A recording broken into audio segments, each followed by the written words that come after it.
So first, let me make this distinction that I make a lot, which is integralists and integralites, right? An integralist is somebody who knows the theory, but whether they live it or not, it's uncertain because you can learn ideas at basically any level of sophistication. And then there's an integralite, which I think is somebody who just inhabits this kind of reality space, regardless of whether they've heard of anybody's theories or not, right? So, first of all, more of those people, finding the people who are already instinctively growing to inhabit these kinds of territories, because they are much easier to coordinate around this stuff because for them, it's already a visceral reality.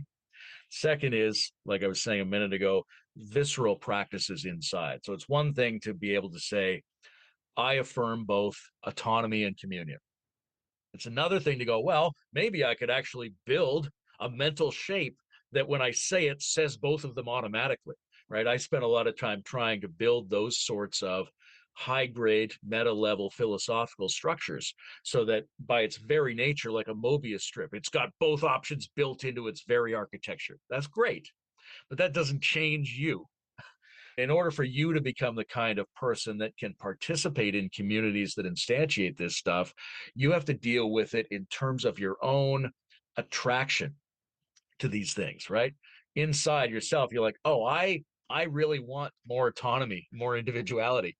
I also really want to be in more communion, more effective relationship, more mutuality. If I don't let either of those go, and I don't see how one can be reduced to the other, then I kind of have to struggle between those two.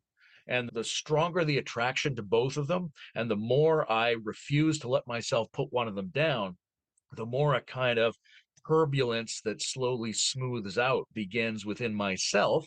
And then I become the kind of person whose being and instincts are more able to adapt to the kind of communities we're setting up. So, given all of that, then there are practical ways to hold those communities. Some of it's experimental because we're all just figuring it out. But the people that have these characteristics are better at helping create the ethos that can solve for those complex problems as they emerge.